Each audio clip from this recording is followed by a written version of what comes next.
تازہ ترین ویڈیوز کے لیے چینل کو سبسکرائب کرکے بیل آئیکن اور آل نوٹیفیکیشن پر کلک کریں تاکہ آپ کو ملے ہر اپڈیٹ سب سے پہلے۔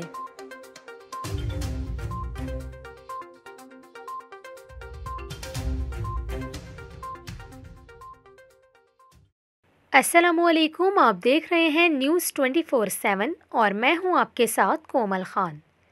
ناظرین، آج کی اس ویڈیو میں ہم جو ڈسکس کریں گے وہ یہ ہے کہ سندھ میں کیا ایک مرتبہ پھر سے لاک ڈاؤن لگنے جا رہا ہے، کیونکہ ایک صوبائی وزیر ہیں جن کی جانب سے لاک ڈاؤن کا عندیہ دیا گیا ہے۔ جیسا کہ آپ سب جانتے ہیں کہ پاکستان بھر میں کورونا کے جو پازیٹیو کیسز ہیں ان کی شرح میں خطرناک حد تک اضافہ ہوتا جا رہا ہے، اور اگر ہم بات کریں کراچی اور حیدرآباد کی تو وہاں بھی کورونا کیسز تشویشناک حد تک بڑھ گئے ہیں۔ اسی حوالے سے وزیر تعلیم سندھ سعید غنی نے کہا کہ اگر حالات زیادہ خراب ہوئے تو ہو سکتا ہے کہ وہ لاک ڈاؤن کی طرف چلے جائیں۔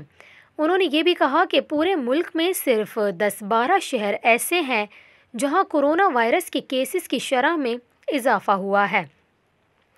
اس کے علاوہ وزیر تعلیم نے بچوں کے امتحانات کے حوالے سے بات کرتے ہوئے کہا کہ ہماری کوشش ہے کہ بچوں کے امتحانات وقت پر ہوں۔ انہوں نے کہا کہ موسم بہار کی چھٹیاں سندھ میں نہیں ہوتی، یہ پشاور اور پنجاب کے کچھ شہروں میں دی گئی ہیں۔ اس کے علاوہ انہوں نے یہ بھی کہا کہ بچوں کے تعلیمی نقصان کو پورا کیا جائے، اور اگر بچوں کے تعلیمی سلسلے کو بریک کیا تو پھر بہت نقصان اٹھانا پڑ سکتا ہے۔